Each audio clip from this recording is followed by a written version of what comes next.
Nous irons au bois. Alors, voilà, bonjour à tout le monde. Ouais, merci. Donc, on va continuer. On était en Jean chapitre 2. La dernière fois, on avait vu les noces de Cana. Je vais juste rajouter deux bricoles sur les noces de Cana parce qu'il y a une chose que j'ai dit, mais après l'enregistrement, et une chose que j'ai oublié de dire parce que j'oublie beaucoup de choses. Donc, au niveau des noces de Cana, donc où Jésus transforme l'eau en vin, donc on a parlé, on ne va pas revenir dessus. Juste une chose que je voulais dire, euh, qui doit nous parler, c'est que, en fin de compte, dans cette histoire, alors là, ce n'est, enfin, c'est pas que ce n'est qu'une histoire, mais c'est un événement et ça ne veut pas dire que voilà, notre vie elle est exactement comme ça, mais en tout cas en termes d'application, Jésus fait un miracle, Jésus il agit, mais en fait à quel moment il agit? Il agit au moment où il manque quelque chose. Et nous, des fois, on voudrait voir Dieu agir, alors que finalement, soit il manque rien, soit nous faisons tout. Alors, comme on fait tout, on se dit, mais je voudrais voir Dieu. Oui, mais tu fais tout, tu prends tout en main, tu essayes de tout gérer. Donc, du coup, en fait, il ne peut pas manquer de vin dans l'outre. Puisque toi, de toute façon, tu as déjà un contrat avec le viticulteur, tu as déjà la compagnie qui te l'achemine, tu as tout, en fait. Donc, voilà. Donc, de manière, en tout cas, plus large pour nos vies, euh, mais voilà, Dieu va quelque part intervenir quand il va manquer quelque chose. Il répond à un besoin. Et surtout, l'idée, c'est que euh, ça ne veut pas dire que nous, on ne doit rien faire, mais ne cherchons pas à tout contrôler.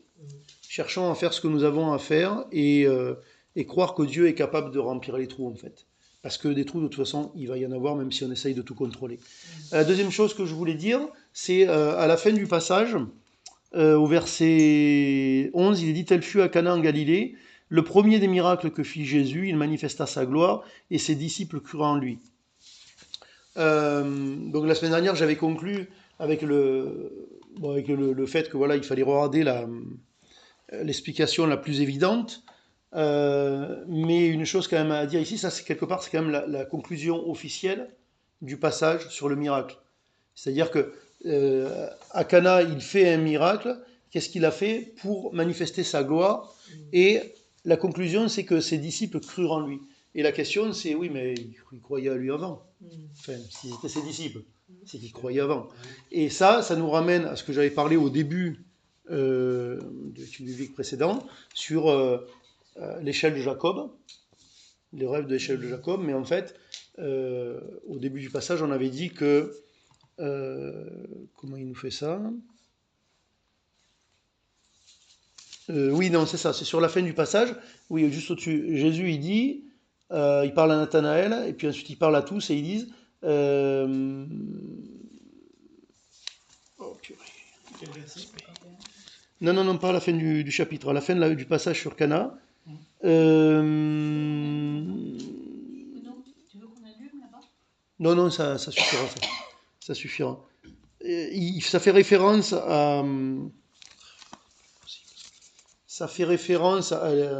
au rêve que Jacob il a avec l'échelle. Il dit désormais vous verrez le Fils de l'homme, vous verrez les anges monter et descendre au ciel. 51. Ah mais d'accord, c'était la fin de celui d'avant. Okay. Forcément, si je suis tout le temps décalé, forcément c'est ça. Oui c'est ça. Il lui dit en vérité, oui c'est ça, quand il discute avec Nathanaël, en vérité, vous verrez désormais le ciel ouvert et les anges de Dieu monter et descendre sur le Fils de l'homme. Et donc ça faisait référence au rêve que Jacob il a eu avec les anges qui descendent. Et la différence, ce que j'avais expliqué, c'était le début de mon partage, c'est qu'il y a une différence entre les deux, c'est qu'ici, il n'y a pas d'échelle. Parce que l'échelle, c'est Jésus. Et du coup, c'est cette idée de graduation. Et donc, à la fin du passage sur le... J'espère que je ne vous perds pas trop. Sur le miracle de l'eau transformée en vin, quand il est dit que du coup, il manifesta sa gloire et que ses disciples crurent en lui, il y a cette même idée d'étape. Parce que c'est évident qu'ils croyaient avant. Mais du coup, on passe à une étape supplémentaire dans la foi. Donc ensuite, on va lire la suite du chapitre 2. Et là, c'est un autre événement. Alors là, je vais vous expliquer ça. Événement très connu. très connu parce qu'on se dit, ben Jésus il s'est mis en colère une fois, voilà, donc c'est là. C'est là, c'est le moment, il fallait y être. Vous n'étiez pas, c'est dommage. Donc chapitre 2, verset 13. La Pâque des Juifs était proche et Jésus monta à Jérusalem. Il trouva dans le temple les vendeurs de bœufs, de brebis et de pigeons et les changeurs assis. Ayant fait un fouet avec des cordes, il les chassa tous du temple, ainsi que les brebis, les bœufs. Il dispersa la monnaie des changeurs et renversa les tables. Et il dit aux vendeurs de pigeons, ôtez cela d'ici, ne faites pas de la maison de mon père une maison de trafic. Ses disciples se souvinrent qu'il est écrit, le zèle de ta maison me dévore. Les Juifs, prenant la parole, lui dirent, quel miracle nous montres-tu pour agir de la sorte? Jésus leur répondit, détruisez ce temple et en 3 jours je le relèverai. Les Juifs dirent, il a fallu 46 ans pour bâtir ce temple. Et toi, en 3 jours, tu le relèveras. Mais il parlait du temple de son corps. C'est pourquoi, lorsqu'il fut ressuscité des morts, ses disciples se souvinrent qu'il avait dit cela, et ils crurent à l'écriture et la parole que Jésus avait dite. Je ne vais peut-être pas lire la fin du passage. On va rester là-dessus. Et en fait, premièrement, il y a une première question qui se pose, c'est est-ce que Jésus est-ce qu'il a chassé les vendeurs du temple une fois ou 2 fois? Donc les commentateurs sont tous pas d'accord. En fait, pourquoi on pose la question? C'est pas compliqué. Ici, on est au début de l'évangile de Jean, et donc, dans la chronologie de ce qui nous est expliqué, c'est au début du ministère, c'est la première année de son ministère, que manifestement à une Pâque, il va dans le temple et il vire tout le monde, et puis okay, il dit ce qu'il dit. Dans les évangiles synoptiques, c'est-à-dire Matthieu, Marc, Luc, l'épisode, il est relaté donc 3 fois, mais il est relaté à la fin de son ministère, juste avant, peu avant sa crucifixion en fait. Juste après le moment où il rentre à Jérusalem, où il est accueilli en gloire comme s'il était le roi, puis une semaine après, en fait, il va être crucifié. Donc la question c'est, est-ce que ce sont 2 événements différents ou est-ce qu'il n'y en a qu'un seul? Donc les commentateurs sont tous d'accord ou pas d'accord. Et en fait, dans un premier temps, je pensais que c'était une seule fois qu'il avait fait ça, et je me disais que c'était à la fin de son ministère. Mais le problème avec cela, pour rester sur ce que j'avais expliqué la semaine dernière sur la première évidence, c'est qu'il n'y a aucune argumentation là-dessus. C'est-à-dire que là, c'est évident que ce passage-là, en Jean chapitre 2, c'est au début de son ministère. Je ne peux pas trouver d'argument pour dire Jean en parle au début de son évangile, mais en fait, ça s'est passé à la fin. Je ne peux rien défendre là-dedans, donc c'est pas possible. Donc, manifestement, il a fait ça 2 fois. Ça, c'était quelque chose qui était aussi gênant, parce que je me dis, mais quand même, comment se fait-il que les rabbins l'ont laissé faire 2 fois? Il y a une explication à ça. Une, c'est la première fois, ils ont été surpris, et la deuxième fois, on est à la fin de son ministère, et en fin de compte, il est en train de s'enterrer. C'est-à-dire qu'en fait, en chassant à nouveau les vendeurs du temple et tout, presque il signe son arrêt de mort. Je veux dire, là, tu fous le bazar. Maintenant, il y a une autre chose qui montre qu'il y a eu 2 événements comme cela, un au début et un à la fin. Il y a plein de choses, mais enfin, il y en a 2. C'est qu'en réalité, il ne se passe pas exactement la même chose. Et surtout, Jésus ne dit pas exactement la même chose. Et ça, c'est intéressant. Parce que quand vous lisez, on va peut-être le lire dans un des synoptiques. Par exemple, on va simplement le lire en Luc 19.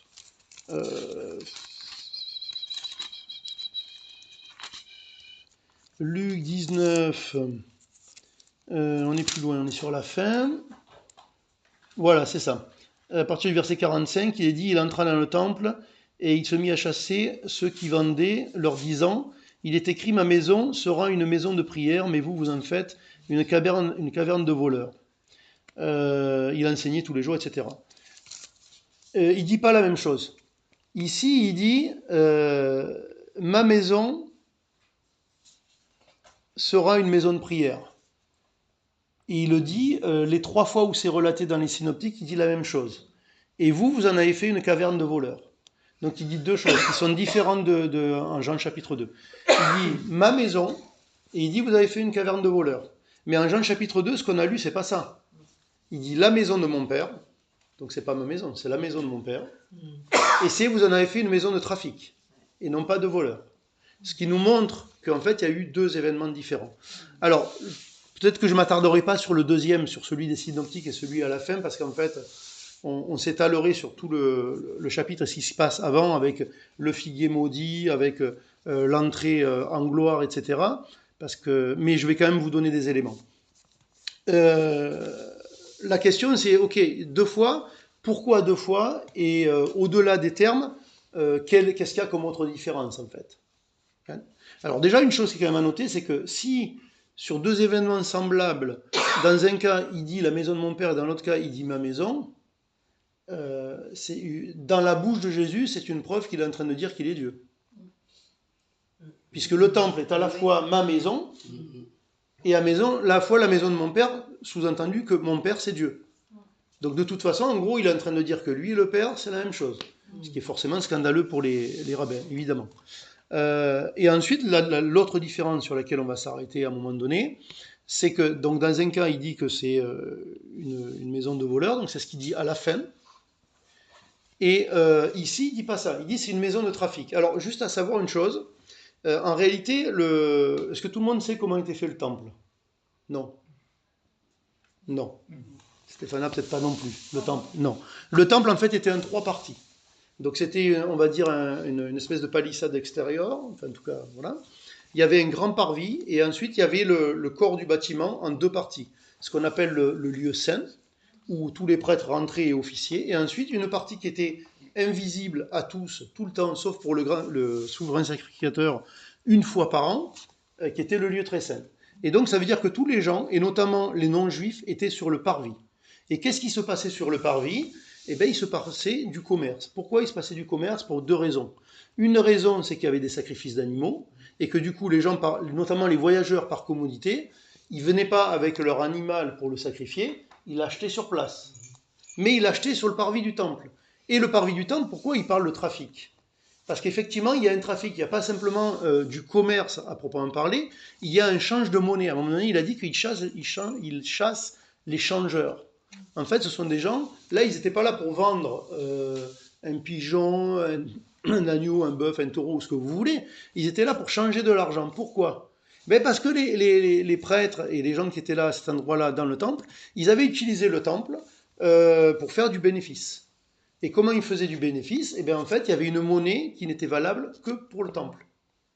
Et évidemment, il y avait un taux de change. Et le taux de change était forcément avantageux pour eux. Donc en fait, ce changement d'argent était là uniquement pour faire du bénéfice. Et le reste, c'était un commerce, à la limite, Jésus aurait pu dire, bon, pourquoi pas? Puisque Dieu a demandé des sacrifices d'animaux, on les vend sur place, et ensuite l'office est fait, pourquoi pas? Mais non. Donc c'est tout ça qui est remis en cause, et qui est renversé par Jésus. Et alors après, je vais revenir sur cette histoire de trafic pour nos vies à nous. Mais avant ça, je vais terminer avec la différence entre les deux événements. Alors d'abord, les 2 événements, communément, ils appellent ça la purification du temple. Les commentateurs en général, ils disent, voilà, est-ce que Jésus a purifié 1 fois ou 2 fois le temple? Donc moi je vous dis, il a purifié 2 fois, 1 fois au début de son ministère et 1 fois à la fin. Et là où du coup, en étudiant, ça me paraît tout à fait logique et probant, c'est qu'en fait, il y a du sens. Vous vous rappelez qui est la personne qui prêche juste avant Jésus-Christ? Jean le Baptiste. Mais qu'est-ce qu'il prêche? La repentance. Et en fait, on a l'impression que ce sont 2 événements idem, et en fait, ce ne sont pas 2... Jésus, effectivement, fait la même chose, dans le sens qu'il chasse le commerce qui est dans le temple, mais il ne dit pas exactement la même chose. Et surtout, en fait, au début de son ministère, là il est au tout début, en fait, son message est le même que celui de Jean le Baptiste. Il vient dans le temple, il met le bazar, et son message, en fait, il est positif parce que c'est un message de repentance. En gros, c'est, je fais tout ça et je vous dis, repentez-vous. La deuxième fois, c'est pas la même chose. Il fait la même chose, mais son message n'est pas le même. Parce que les termes qu'il emploie ne sont pas les mêmes. Là, il parle de trafic. Dans l'autre, il dit que vous êtes des voleurs. Et en fait, dans la deuxième fois, la deuxième purification du temple, à la fin des évangiles, avant sa mort, il n'est pas en train d'apporter un avertissement et un appel à la repentance, il est en train d'apporter un verdict. Il est en train de dire, voilà, là je vous dis maintenant, c'est terminé. La nation d'Israël, en tant que nation, vous allez être, on va dire, condamné, chassé, expulsé, vous allez être déchu. Là, c'est ce qu'il fait en fait. Pourquoi? Parce que quelques jours avant, il est accueilli en roi. Ce pourquoi il venait au départ. Mais lui, il sait qu'il va être rejeté. Et donc, il y a une incohérence. Et lui met l'évidence sur cette incohérence et sur le fait que, oui, vous m'avez accueilli comme roi, mais en fait, vous allez me crucifier dans quelques jours. Et moi, je suis en train de vous dire, en fait, en gros, global, en termes de nation, vous êtes maudits. Vous allez être maudits parce que vous allez me crucifier. Et c'est pour ça juste avant, il y a l'événement du figuier qui est maudit. Parce que ça représente Israël qui est maudit. En tant que nation, parce que là où la grâce de Dieu est quand même très belle, c'est que en tant que nation, ils sont maudits et ils ne sont plus, en tout cas temporairement, le tronc commun de la révélation de Dieu, mais en fait, individuellement, ils entrent dans le salut pour tous. Ils entrent dans la grâce qui est offerte à tous en réalité. Ceux qu'eux n'ont pas voulu offrir aux autres, Dieu continue de leur offrir à eux. Comme il nous est dit dans les épîtres, Dieu a enfermé tous les hommes dans le péché afin de faire grâce à tous. Et donc, y compris aux Juifs qui vont être maudits ponctuellement. Et donc, on a ces deux événements-là, avec ces significations-là, qui sont là. Donc, en fait, ici, en début de ministère, en gros, c'est un avertissement. Repentez-vous. Repentez-vous. Vos œuvres ne sont pas bonnes, repentez-vous. Ça va pas. Et bon, ben, on sait que globalement, ils vont pas se repentir et on va arriver jusqu'à la fin. Une autre chose qui est très intéressante, c'est ce que les rabbins lui disent ici. Ils parlent à Jésus et quand ils lui disent, parce que là, il fait le bazar. Donc les Juifs, prenant la parole, lui dire, quel miracle nous montres-tu pour agir de la sorte? Là, c'est pareil. Ce que Jésus va répondre, en fait, c'est la réponse à ce qu'ils sont en train de lui demander là. Quel miracle tu vas nous montrer? Et a priori, il ne va pas montrer. Pourtant, la fin du passage que je n'ai pas lu nous dit qu'il fit beaucoup de miracles, beaucoup crurent en lui, et que lui en fait, n'a pas cru dans les gens qui ont cru. Parce qu'il savait ce qu'il y avait dans le cœur de l'homme. Donc apparemment, cette foi, c'était pas la foi. C'était on croit parce que finalement, on te voit faire des miracles. Donc qu'est-ce que tu veux qu'on dise d'autre? Mais c'était pas une foi qui était ancrée. Et Jésus le savait. Mais par contre, ici, ils leur disent, mais en fait, et c'est logique, de leur part, c'est normal. Attends, mais tu arrives dans le temple, tu sors de nulle part, tu mets le bazar, tu nous insultes, limite, mais en gros, de quelle autorité? Montre-nous un miracle pour attester de quelle autorité tu le fais. Et là où je suis cohérent avec mon texte ici et avec le reste des évangiles, c'est que vous vous rappelez qu'à un moment donné, les rabbins, pareil, lui ont demandé de quelle autorité tu fais tel miracle. Qu'est-ce qu'il a répondu? Vous n'aurez pas d'autre signe que celui de Jonas, qui représente sa résurrection les 3 jours de la mort. Et là, en fait, il donne la même réponse, sauf qu'elle est différée dans le temps. Parce que eux, ils disent, quel miracle tu vas faire? Lui, il dit, Jésus leur répondit, détruisez ce temple et en 3 jours, je le relèverai. Détruisez ce temple. Intéressant, quand à la fin de son ministère, avant qu'il soit crucifié, quand il y a des accusations contre lui, ils ont dit, il a dit qu'il détruirait le temple et qu'il le relèverait en 3 jours. Il a dit qu'il détruirait le temple. Il n'a jamais dit ça. Il a dit, vous détruisez ce temple et je le relèverai. Et il est dit dans la suite du passage qu'en fait, ses disciples ont compris à la fin, après la résurrection et tout, qu'il parlait de son corps. Et oui, parce qu'en fait, quel miracle montre-nous pour nous prouver de quelle autorité tu es? Ben, le miracle, c'est celui-là. C'est que vous allez détruire le temple de mon corps et je vais le ressusciter en 3 jours. En fait, c'est ce que Jésus est en train de dire là. Qu'eux, évidemment, ne pouvaient pas comprendre à ce moment-là. C'est évident que les rabbins ne peuvent pas comprendre. Et d'ailleurs, ils lui disent, mais attends, le temple, il nous a fallu 46 ans. Qu'est-ce que tu racontes là? On va le détruire, tu vas le reconstruire en 3 jours, je sais pas, tu sors d'où toi? Ça va pas. Exactement, plus que Superman, toi. Et en fait, non. Non, en fait, lui est très précis dans ses propos. Mais effectivement, ses propos ne sont pas compréhensibles en temps et en heure. Et en l'occurrence, ça, effectivement, c'est à la fin, mais par contre, c'est cohérent. Et c'est cohérent avec ce qu'il dit à d'autres moments, comme de quelle autorité tu fais ça? Montre-nous un miracle. Eh bien, vous n'aurez pas d'autre signe que celui de Jonas. Et maintenant, je vais finir avec une chose sur laquelle je veux m'attarder un petit peu. On va essayer de réfléchir un peu ensemble. Parce qu'on a dit donc, à la fin de son ministère, il les a traités de voleurs. Ici, il ne les traite pas de voleurs, il leur parle de trafic, de commerce, si vous voulez. Et je vais vous lire quelques versets en Ézéchiel 28. Parce qu'en Ézéchiel 28, alors là, je ne vais pas vous faire une démonstration, croyez-moi sur parole, ça suffira. En fait, dans l'Ancien Testament, on a deux passages essentiels qui parlent du diable, mais de manière allégorique. Il n'est pas dit nécessairement, enfin dans un si, il est parlé de Lucifer, mais dans l'autre, il n'est pas nommé de cette manière-là. Et donc c'est Ésaïe 14, mais là c'est en Ézéchiel 28 où il est parlé de lui de manière un peu différée, en fait, en parlant d'un prince et d'un roi. Le prince de Tyr et le roi de Tyr. Et il est dit quelque chose qui est intéressant, qui peut passer juste comme ça, mais qui est en rapport avec ce que Jésus dit dans le temple. On va trouver la page? Peut-être un jour. Alors, ah voilà, c'est au tout début, c'est ça. Le début du chapitre. Donc la parole de l'Éternel me fut adressée en ces mots. Fils de l'homme, dis au prince de Tyr, ainsi parle le Seigneur l'Éternel, ton cœur s'est élevé et tu as dit, je suis Dieu. C'est ce que le diable a fait en fait. Je suis assis sur le siège de Dieu, au sein des mers. Toi, tu es homme et non Dieu, et tu prends ta volonté pour la volonté de Dieu. Voici, tu es plus sage que Daniel, le prophète. Rien de secret n'est caché pour toi. Par ta sagesse et par ton intelligence, tu t'es acquis des richesses. Là, on parle du diable. Il a de la sagesse, il est intelligent. Et il dit, tu as amassé de l'or et de l'argent, oui, dans tes trésors. Alors, La grandeur. attends, c'est pas possible. Oui, mais attends. Est-ce que je l'ai déjà loupé? Oui, il parle du trafic. Oui. Donc tu t'es acquis des richesses, tu as amassé de l'or et de l'argent dans les trésors. Par ta grande sagesse et par ton commerce, tu as accru tes richesses. Merci. Par ton commerce. Donc en fait, ça c'est intéressant à noter. Tous les éléments qui sont là et qui parlent du prince de Tyr, en fait, ça parle du diable, de Lucifer, avant qu'il chute et qu'il devienne Satan. Mais par contre, ça veut dire que les qualificatifs qui sont dessus, ils existent toujours dans le diable, en fait. Et notamment, un qualificatif qui est donné ici, c'est le commerce, le trafic. Et qu'est-ce que Jésus dit dans le temple? Il dit, c'est... Hop, on va le dire comme il faut. Il dit, c'est la maison de mon Père, et vous en avez fait une maison de trafic. Et l'application qui est pour nous et que je voudrais vous laisser cet après-midi, c'est celle-ci, et j'irai pas forcément beaucoup plus loin en fait. Le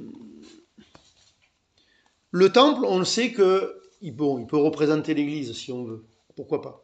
Mais surtout, il nous représente nous aussi, parce qu'en fait, aujourd'hui, nous avons reçu le Saint-Esprit, nous sommes des mini-temples de Dieu, si on peut dire.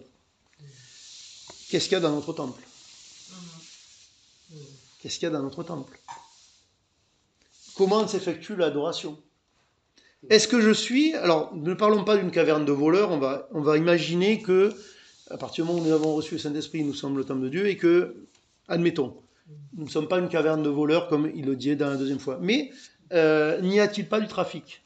Et quand il dit du trafic, c'est plutôt cette idée de... C'est pas forcément péjoratif, mais cette idée de commerce, cette idée d'échange.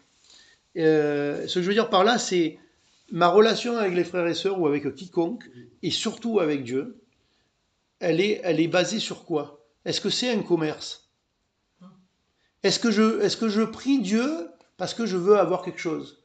Est-ce que j'obéis à ce que Dieu me demande parce que je me dis, ouais, parce que bon, quand même, il va y avoir un bénéfice. En fait, quelle est ma motivation? Parce que si ma motivation, c'est une forme, entre guillemets, c'est juste pour donner un mot, mais de commerce, peut-être que c'est pas la bonne motivation, en fait. Et ça ne veut pas dire que je fais quelque chose de mal. Peut-être même que je fais ce que Dieu demande, en fait. Peut-être même ce que Dieu me demande. Mais, quelle est la motivation? Parce que ce fonctionnement de commerce, c'est le fonctionnement religieux, et c'est surtout un qualificatif qui est relatif au diable. Donc ça veut dire qu'en fait, j'adore Dieu, mais finalement avec les idées du diable.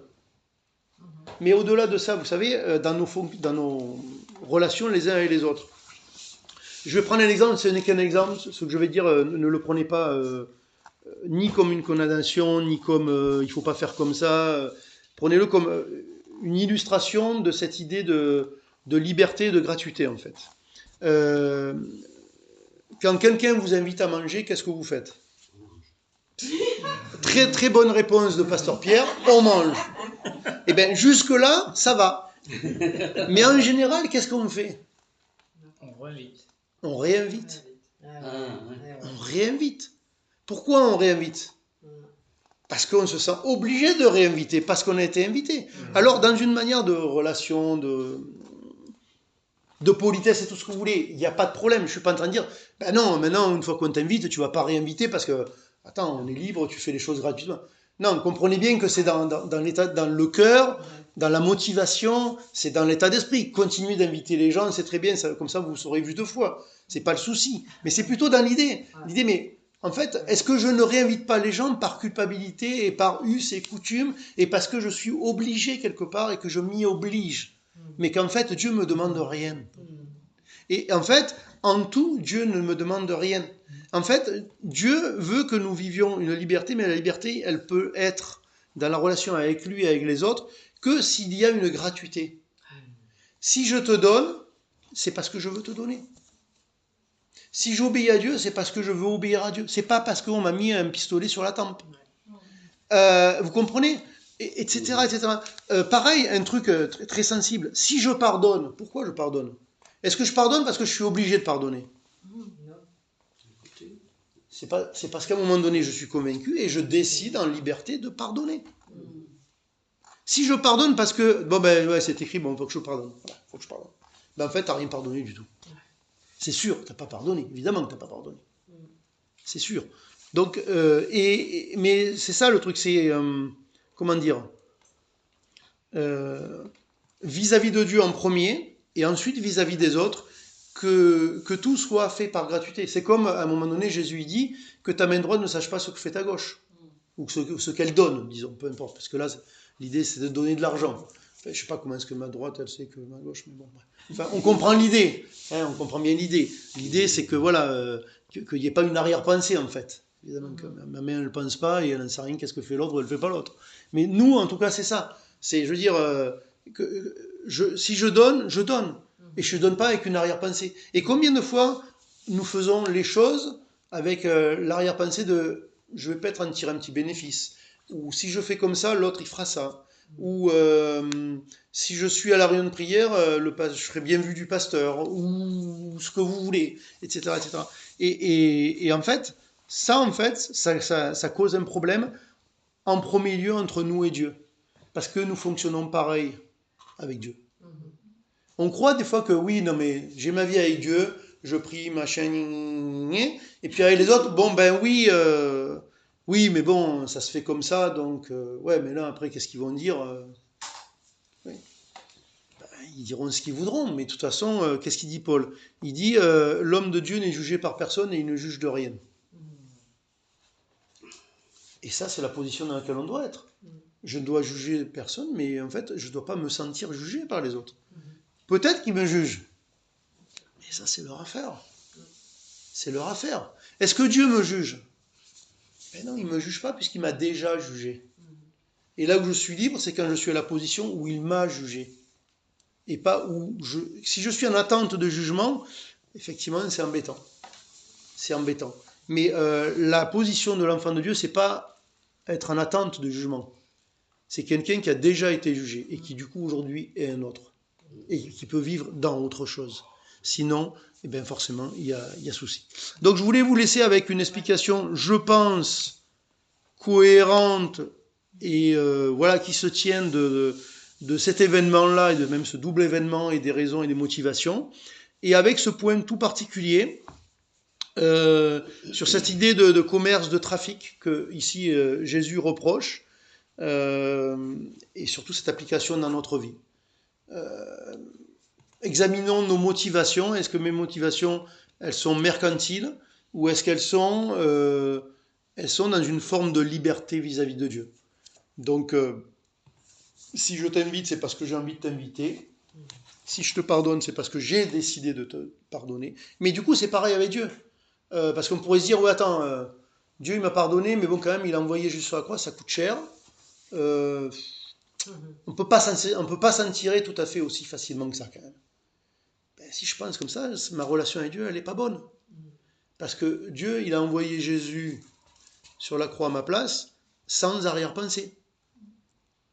Il a décidé de nous aimer, il a décidé de payer le prix, Et il n'est pas aujourd'hui en train de dire, bon, maintenant j'espère que tu vas quand même un peu filer droit parce que le sang il a coulé quand même. Hein.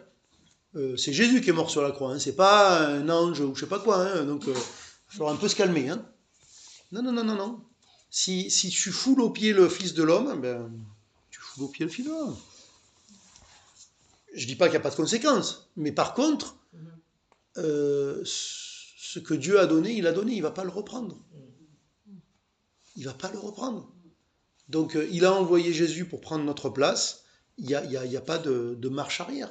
Et il ne s'en mord pas les doigts non plus, parce qu'on pourrait se dire, bon ben, ça fait 2000 ans, bon, l'histoire de l'Église, il y a des hauts, il y a des bas, il y a...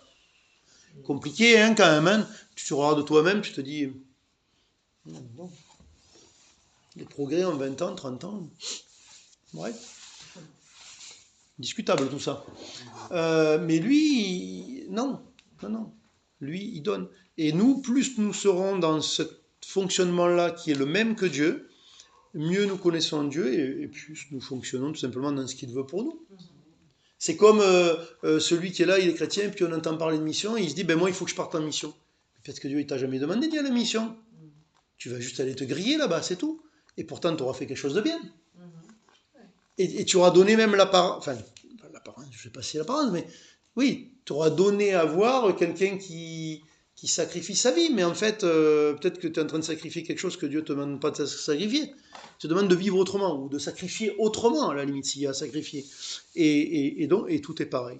Donc voilà, je vous laisse juste avec ça, et j'espère que c'est utile pour tous.